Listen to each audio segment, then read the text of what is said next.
할렐루야. 오늘도 비전 예배 함께하는 청년 여러분에게 하나님의 은혜와 평강이 가득하기를 축복합니다.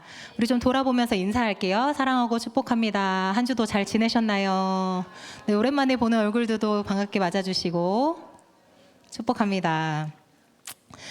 오늘은 이제 용서의 가치에 대한 말씀을 나누려고 합니다. 우리가 또 지금 사순절 기간을 지내고 있는데 이 사순절 기간 동안에 용서의 가치를 묵상할 수 있어서 되게 감사한 것 같아요. 우리 모두는 살아가면서 크고 작은 죄를 짓죠. 여러분들 죄 다 지어보셨죠? 네. 그러니까 뭐 큰 죄가 아니더라도 말 한마디로 누군가의 마음을 상처를 주기도 하고 내가 별 생각 없이 했던 행동이 다른 사람에게 깊은 상처를 주게 되기도 합니다. 때로는 내가 뭐 잘못했는지 인식하지 못하는데 그것이 죄였던 경우, 그것이 누군가에게 아픔이 되었던 경우도 너무나도 많습니다. 그런데 죄를 누구나 짓지만 그것보다 더 중요한 것은 그 후에 어떻게 그 죄를 다루느냐 하는 것에 대해서 오늘 말씀을 나누려고 합니다. 오늘 우리가 시편 51편 좀 길지만 쭉 다 읽었던 것은 이것이 다윗의 회개 기도, 하나님 앞에 하는 회개 기도이기 때문입니다. 다윗은 자신의 죄를 깨닫고 나서 하나님께 진심으로 회개를 했습니다.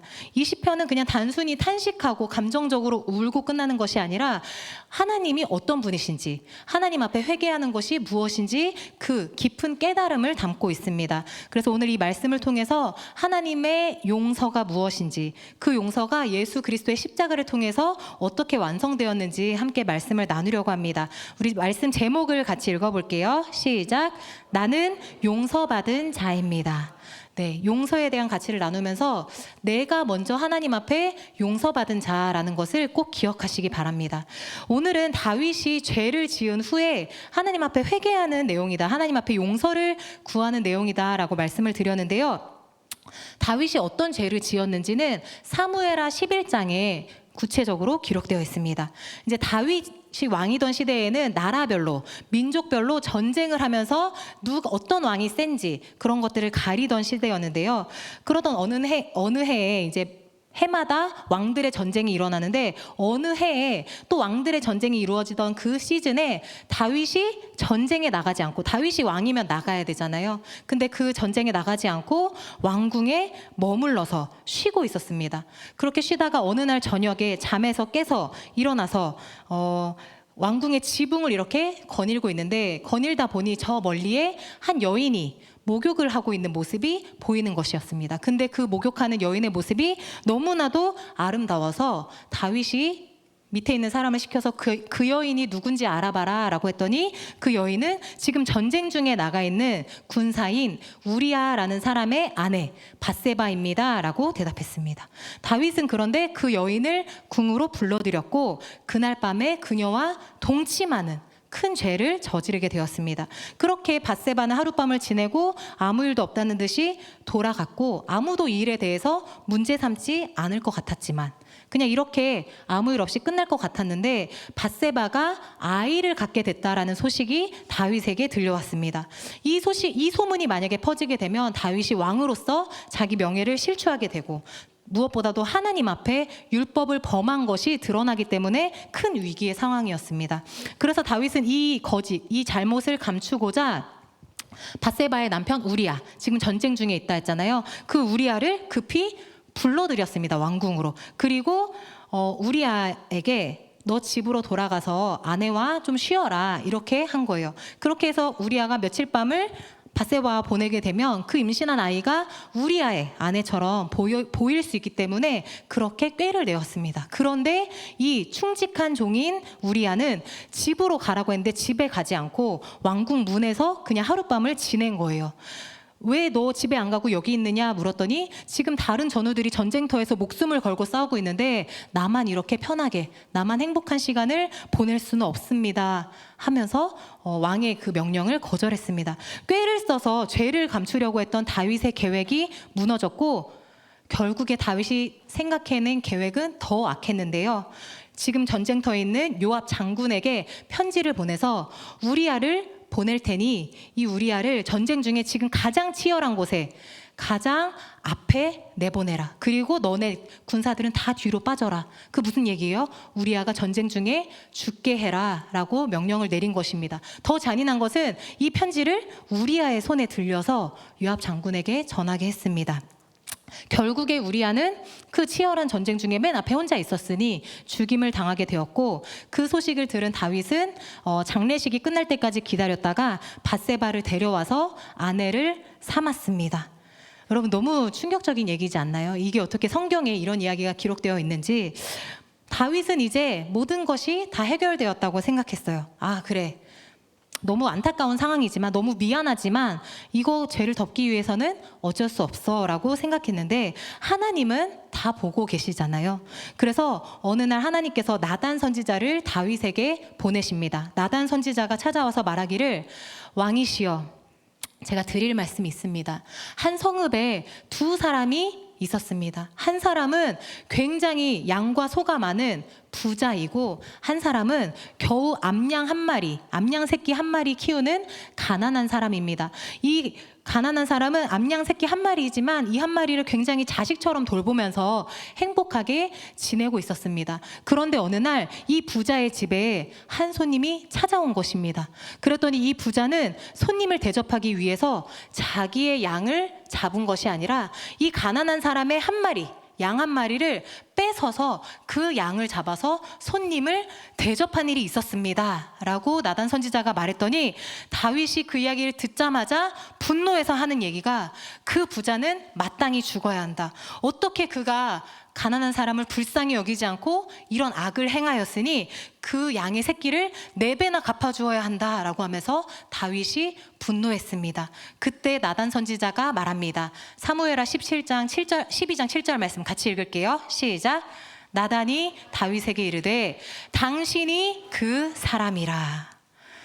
하나님 보시기에 진짜 왕은 지금 부족한 것이 없잖아요, 부자처럼. 그런데 이 가난한 사람, 우리아의 아내를 빼앗았으니 당신이 그 사람입니다 라고 나단 선지자가 지적한 것입니다.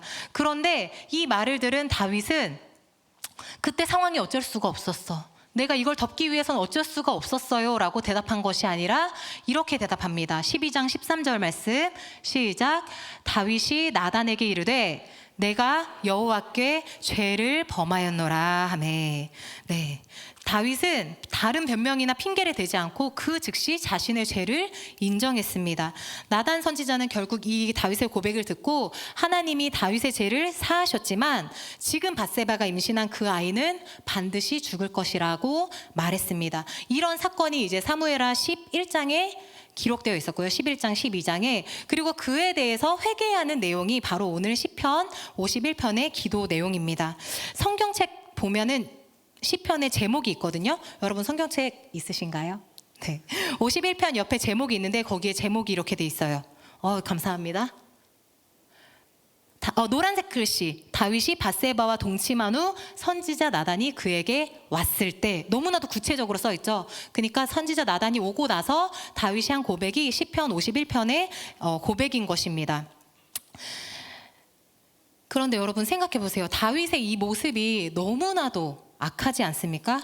다윗은 밧세바를 불러들여서 간음죄를 범했죠. 10계명에 간음죄 짓지 말라 했는데 간음죄를 범했고, 이 죄를 숨기려고 우리아를 불러들여서 밧세바와 동침해라고 하면서 거짓말, 이 아이가 너의 아이야 라고 거짓말을 하려 했고, 또 결국에는 우리아를 죽여버리는 살인죄까지 범했습니다. 적어도 성경에 기록되는 인물이라면 좀 요셉처럼 죄의 유혹이 있을 때 그거를 뿌리칠 줄 알고, 다니엘처럼 내가 하나님께 마음을 정했으니 사자굴에 잡혀갈지라도 나는 기도하겠습니다 라고 하는 그런 결단력이 있으면 좋은데, 다윗의 이 모습은 너무나도 연약하고 너무나도 악하고, 같은 기독교인으로서, 같은 하나님 믿는 사람으로서 너무나도 부끄럽기까지 합니다. 그런데 이 다윗의 이야기가 짧게 기록된 것이 아니라 성경에서 너무나도 많은 지면을 차지하고 있고, 예수님이 누구의 자손이에요? 다윗의 자손으로 불리셨으며 지금도 우리가 말씀을 나눌 때 다윗의 이런 모습을 본받아야 한다라고 굉장히 많이 등장을 합니다. 그 이유가 무엇입니까? 다윗이 좋은 사람, 죄를 짓지 않은 사람, 의인이어서가 아니라 자기 잘못을 했을 때 하나님 앞에 정직하게 인정하고 회개한 모습 때문입니다.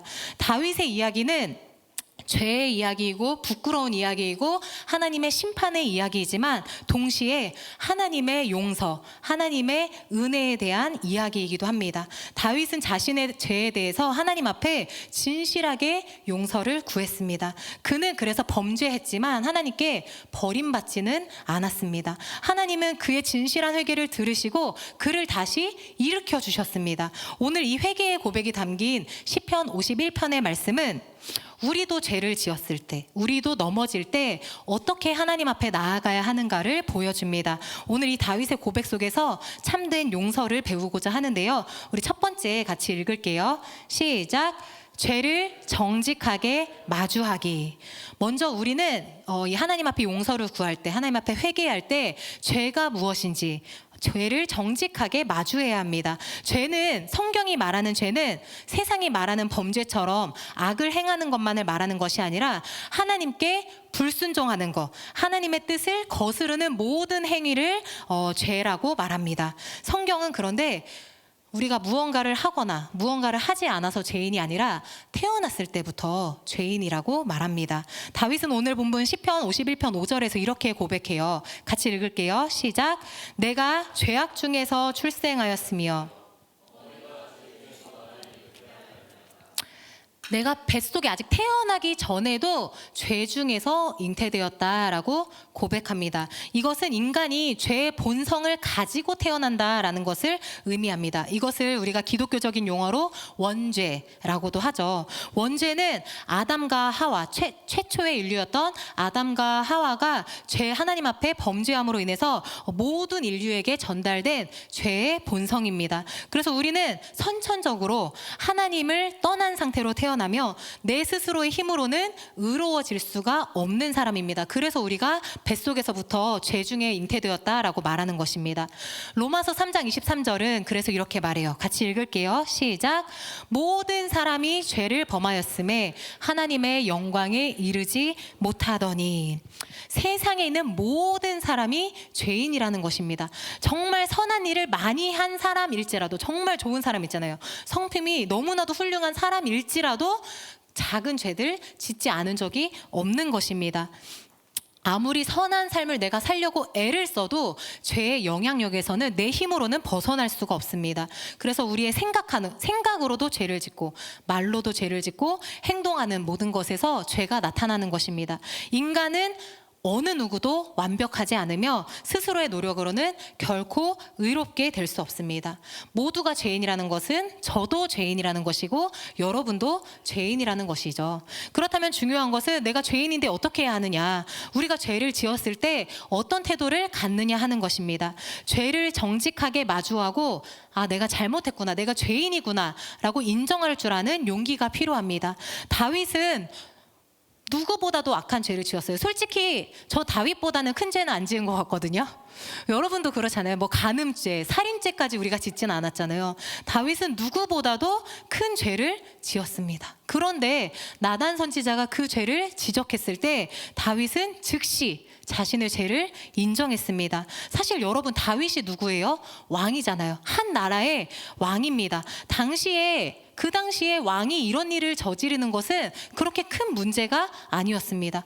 우리나라만 해도 예전의 왕 시대를 생각해 보면 왕이 내가 저 여인이 마음에 들어 데려와 하는 것은 그냥 복종해야만 하는 그런 명령이었잖아요. 그런데 누군가가 나서서 왕이시여, 그거 잘못된 행동입니다 라고 지적하는 사람이 있다? 다윗은 그 지적하는 나단 선지자를 향해서 처벌하거나 그를 없애라 라고 충분히 명령할 수 있는 그런 시대였습니다. 하지만 다윗은 자신의 행위가 하나님 보시기에 옳지 않다는 것을 깨닫자마자 그 죄를 인정하고 회개한 것입니다.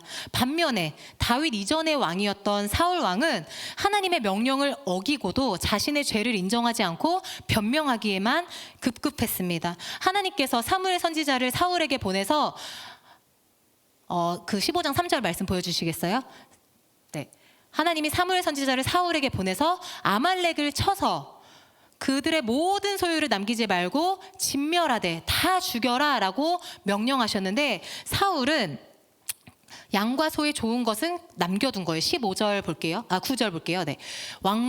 양과 소의 가장 좋은 것, 기름진 것, 좋은 것은 남기고 진멸하기를 즐겨하지 않고 하찮은 것만 진멸했다. 그러니까 사울은 하나님의 말씀에 순종했는데 완전히 순종한 것이 아니라 부분적으로만 순종한 것입니다. 사울은 하나님의 죄를 부분적으로만 순종했다라는 죄를 지었어요. 여러분, 이 부분적으로만 순종한 죄, 그리고 다윗의 간음죄, 살인죄, 어떤 죄가 더 큽니까? 간음죄, 살인죄가 훨씬 크잖아요. 이 부분적으로 순종한 죄는 세상 법정으로 가져갔을 때 어떤 그냥 기소유예로 끝날 거예요. 이거는 기소도 되지 않는 정도의 일입니다. 그런데 간음죄나 살인죄는 세상 법정으로 가져가면 무기징역이 될 수도 있고 사형이 될 수도 있는 엄청난 극악무도한 죄이잖아요. 그런데 이렇게 죄의 경중이 크게 차이가 나는데도 다윗은 하나님께 구원을 받았고 사울은 하나님께 버림을 받았습니다. 그 차이가 무엇입니까? 다윗은 자신의 잘못에 대해서 인정하고 회개했지만 사울은 15절에 보면 핑계 대기에 급급했기 때문입니다. 내가 이렇게 좋은 것을 남겨둔 것은 하나님께 제사하려고 한 것입니다 라고 되도 않는 핑계를 댄 것이죠. 그런데 하나님은 중심을 보시잖아요. 그 마음을 알고 계셨기 때문에 사울왕은 결국에 버림을 받고 다윗은 구원을 받았습니다. 우리가 오늘 말씀 속에서 반드시 기억해야 할 것은 우리가 짓는 모든 죄들, 모든 실수들 다 하나님 앞에 하는 것이라는 겁니다. 시편 51편 4절 말씀 우리 같이 읽을게요. 시작. 내가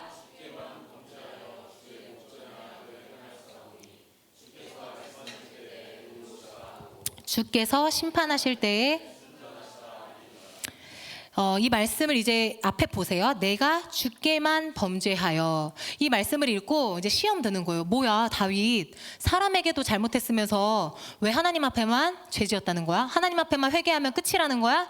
라고 오해할 수가 있는데, 그런 고백을 한 것이 아니라 다윗은 내가 행한 모든 것이 하나님 앞에 범죄한 것입니다 라고 고백하고 있는 것입니다. 내가 사람에게 용서를 구하고 사람과 잘 해결하고 합의를 했다고 해서 끝나는 것이 아니라 하나님의 마음을 아프게 한 거, 하나님 앞에 죄를 지은 것에 대해서 내가 회개합니다 라는 의미를 담고 있습니다. 다윗은 내 죄가 분명히 사람을 향해서 지은 죄라는 것을 알고 있었지만 궁극적인 의미에서 하나님만이 모든 죄의 심판자이심을 고백하면서 하나님 앞에 내 죄를 고백하고 슬퍼하고 고백하고 있는 것입니다. 우리도 이 사실을 기억해야 돼요. 내가 행하는 모든 죄들, 잘못들, 다른 사람에게 상처 준 거, 내가 그에게 용서를 구하면 끝날 것 같지만 그게 아니라 하나님 앞에도 나와서 회개해야 한다는 것입니다. 우리가 죄를 범하였을 때 그게 사람에 대한 것이라 할지라도 하나님께 진정으로 회개해야 한다는 것을 기억하시기 바랍니다. 우리 두 번째 같이 읽을게요. 첫 번째로는 내 죄를 정직하게 마주했다면, 두 번째 읽겠습니다. 시작. 용서의 하나님을 이해하기. 우리가 그 하나님의 용서하심을 진정으로 경험하기 위해서는 하나님이 어떤 분이신지를 먼저 이해합니다. 용서의 하나님은 거룩하신 분이시고 죄를 미워하시는 분이세요. 레위기 19장 2절 말씀 우리 같이 읽겠습니다. 시작. 너는 이스라엘 자손의 온 회중에게 말하여 이르라. 너희는 거룩하라. 여호와 너희 하나님이 거룩함이니라.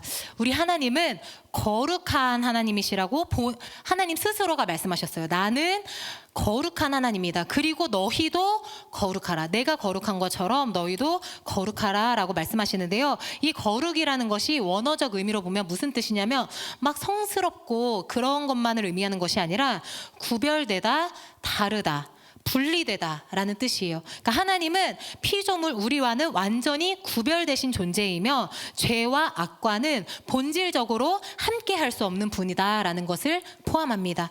거룩하신 하나님 앞에서 그래서 죄는 용납될 수 없어서 죄인은 하나님께 갈 수가 없어요. 그래서 모태에서부터 아까 우리 태어날 때부터 죄인이라 그랬잖아요.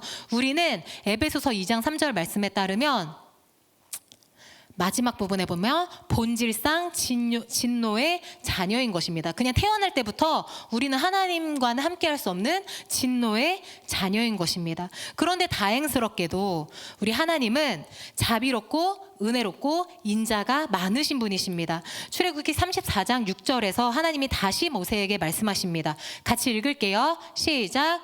여호와께서 그의 앞으로 지나시며 선포하시되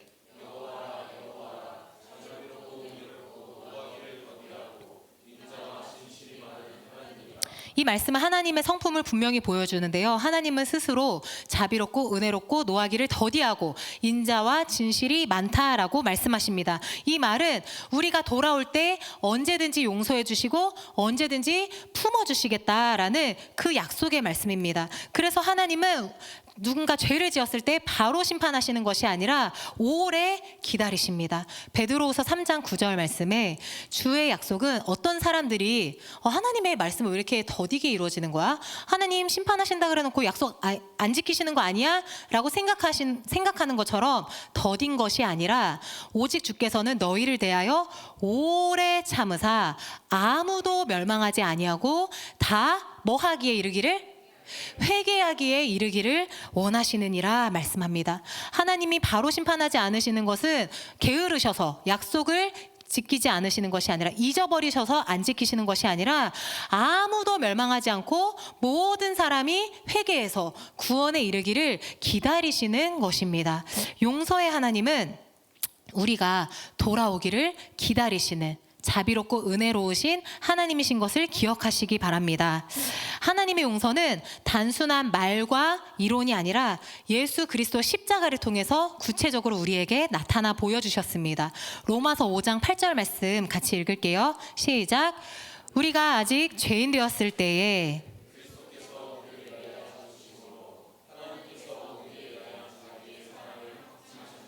아멘. 우리가 아직 죄인이었을 때에 하나님께서는 예수님을 보내셔서 하나님의 사랑을 우리 가운데 확증시켜 주셨습니다.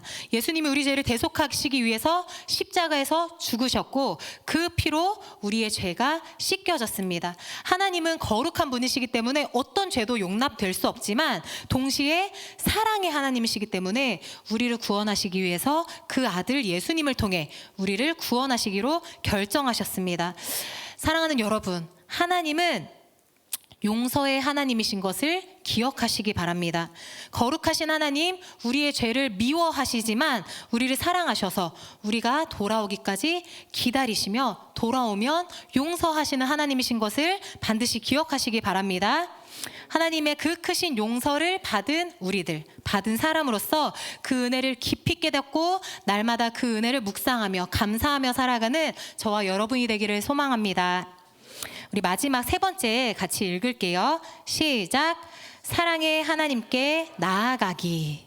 네, 내 죄를 이제 깨달았어요. 그래, 나는 죄인이야. 나는 내 스스로는 의로워질 수가 없어라는 것을 알았고, 그리고 하나님이 어떤 분인지 알았어요. 하나님은 죄를 너무 미워하시지만 우리가 돌아오기까지 기다리시는 자비로우신 하나님이야 라는 것을 알고만 있어서 되는 것이 아니라 이제는 그 하나님께 나아가야 합니다. 용서의 발걸음은 우리가 하나님께 가는 데에서부터 시작됩니다. 죄를 지으면 여러분 부끄럽고 수치심이 찾아오잖아요. 그래서 많은 사람들이 죄를 짓고 나면 하나님께 나아가기를 두려워합니다. 나 너무 같은 죄를 실수해서 같은 죄에 넘어져서 하나님이 이제는 나를 용서해 주지 않으실 것 같아. 내가 하나님께 나아가기에는 이제는 너무 염치가 없는 것 같아 라고 생각할 수 있는데 하나님은 우리가 돌아오기를 기다리십니다. 시편 51편 1절 말씀 우리 같이 읽을게요. 시작.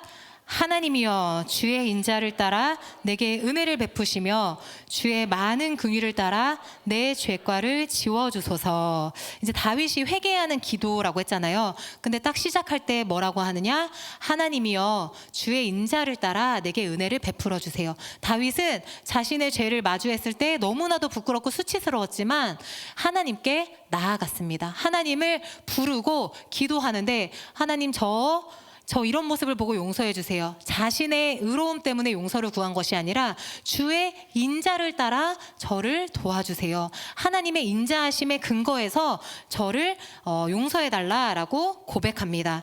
우리의 힘으로는 내 죄를 깨끗하게 할 수 없으며 용서받을 수 없습니다. 오직 하나님께 나아가서 하나님의 자비를 구해야 하는 거예요. 그래서 우리가 하나님께 기도할 때 하나님의 성품을 고백하는 거예요. 하나님 자비로운 분이시잖아요. 하나님 은혜가 많은 분이시잖아요. 하나님 저를 불쌍히 여겨주세요. 하나님의 성품을 고백하며 우리가 하나님께 나아갈 때 하나님은 결코 외면하지 않으시고 우리를 사랑으로 받아주십니다. 그리고 이렇게 용서의 하나님께 나아왔다면 하나님 앞에 진실하게 고백해야 합니다. 다윗은 오늘 본문에서 이렇게 말하는데요. 시편 51편 6절 말씀에 보소서 주께서는 중심이 진실함을 원하시오니 라고 기도하죠. 하나님 제가 진심으로 기도합니다. 진심으로 회개합니다 라는 거예요. 나의 죄를 적당히 덮고 하나님 저 좀 용서해 주세요 하는 것이 아니라 진짜 마음을 다해서 하나님께 기도하는 것입니다. 그리고 17절에 또 이렇게 말해요. 그 전에 16절에 이렇게 말하거든요. 주께서는 제사를 기뻐하지 않으십니다 라고 하는데 그 말은 진짜 하나님이 기뻐하지 않는다는 것이 아니라 뜻없는 제사를 기뻐하는 것이 아니라 하나님이 기뻐하시는 제사는 뭐래요? 상한 심령. 무엇이냐면 진실한 마음이라는 거예요. 막 화려하게 내 마음이 지금 너무 힘들고 무너지는 상황인데 이거 숨기면서 하나님 거룩하신 하나님이십니다. 하나님 높임 받으세요. 이런 예배를 기뻐하시는 게 아니라 내 마음을 진실하게 드리는 것. 하나님 제가 지금은 하나님께 나아갈 수 없는 상태예요. 하나님 제가 너무나도 그 죄에 반복되는 죄에 무너져서 정말 주님을 부르기도 너무 죄송하고 부끄러운 마음이에요. 일지라도 그 마음을 진실하게 고백하는 것을 하나님은 받으신다라는 것입니다. 우리 진정으로 하나님의 용서를 경험한 사람은 단순히 그냥 죄를 고백하고 하나님 저를 용서해 주세요 눈물로 회개하고 끝나는 것이 아니라 이제는 새로운 삶을 향해서 방향을 돌려서 나아가야 합니다. 우리 다윗의 기도를 한번 보겠습니다. 시편 51편 9절 10절 말씀이 같이 읽을게요. 시작. 주의 얼굴을 내 죄에서 돌이키시고 내 모든 죄악을 지워주소서. 하나님이여 내 속에 정한 마음을 창조하시고. 아멘. 9절 말씀 다시 띄워주시겠어요? 앞에? 네. 다윗은 처음에 이렇게 기도해요. 하나님 제 죄를 지워주세요. 하나님의 얼굴을 제 죄에서 돌이켜주세요. 제 죄를 이제는 없애주세요. 그러니까 용서해달라고 구했잖아요. 근데 거기서 끝나는 것이 아니라 10절 말씀에 보면 죄에서 용서해 주는 거로 끝나지 마시고 제 속에 이제는 깨끗한 마음을 창조해 주시고 정직한 영을 새롭게 해주세요. 이제는 다시는 그 죄의 길을 반복적으로 사는 것이 아니라 이제는 완전히 새로운 삶을 살게 해달라고 구합니다. 하나님의 용서를 경험한 사람은 다시는 그 죄에 다시 넘어지지 않기를 원하고 하나님이 기뻐하시는 삶으로 살기를 원하는 마음을 갖게 됩니다. 그래서 하나님은 우리가 단순히 그 죄를 고백하고 눈물로 회개하고 눈물로 자백하고 끝나기를 원하지 않으시고 이제는 새로운 삶을 향해서 걸어가기를 원하십니다. 진정한 회개는 교회 와서 눈물을 흘리면서 기도하고 다시는 안 그럴게요 라고 하고 또다시 돌아가서 죄를 짓는 것, 그게 회개가 아니라 하나님의 진리를 향해서 방향을 돌리는 것이 진정한 회개입니다. 세상을 향해 있던 나의 삶이 하나님을 향해 돌아서는 것, 그것이 진정한 회개입니다. 매일의 삶을 내가 막 최상의 그 신앙의 상태를 유지하는 것이 아니라 그럼 너무나도 좋겠죠. 그런데 제가 살아보니까 그건 정말 쉽지 않더라고요. 좀 우리의 어떤 신앙에 있어서 그런 마음을 내려놓고 어제보다 오늘 더 하나님과 가까운 삶, 그 정도로 우리가 목표를 해서 살아간다면 하나님이 더 기뻐하시는 삶을 향해서 우리가 나아갈 수 있지 않을까 생각합니다. 어제보다 오늘 한 걸음 더 하나님과 가까워진 우리 비전마을 청년 여러분의 삶이 되기를 축복합니다. 아멘. 네, 이제 말씀을 마치려고 합니다. 우리 찬양팀 나와주시고요. 오늘 나는 용서받은 자입니다 라는 제목으로 말씀을 나눴는데요.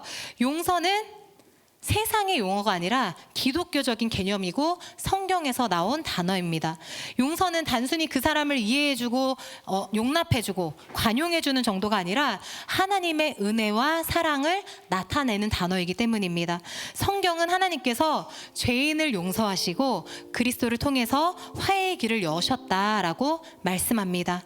세상의 법은 어떻게 해요? 누군가 죄를 지었을 때 그 사람을 법과 윤리대로 응징하고 벌 주는 것이 제일 중요해요. 저 사람 이런 잘못을 했으면 이런 벌을 받아야 돼 라고 세상은 말하지만, 하나님의 용서는 너가 그런 죄를 지었음에도 불구하고 내가 그거 다 용서해 줄게.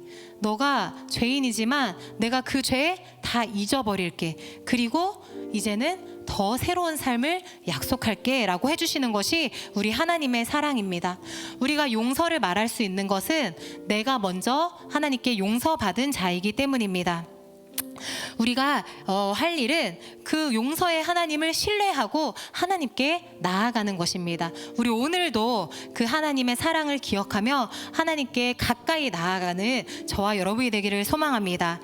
혹시 여러분 안에, 내 안에 해결되지 않은 그 죄의 문제가 있다면 우리 주저하지 말고 하나님 앞에 진실하게 고백하며 나아갑시다. 하나님은 이미 우리를 용서하기로 결정하셨고 오기를 기다리고 계십니다. 우리 그 용서의 하나님께 한 걸음 더 나아가는 청년 여러분이 되기를 축복합니다.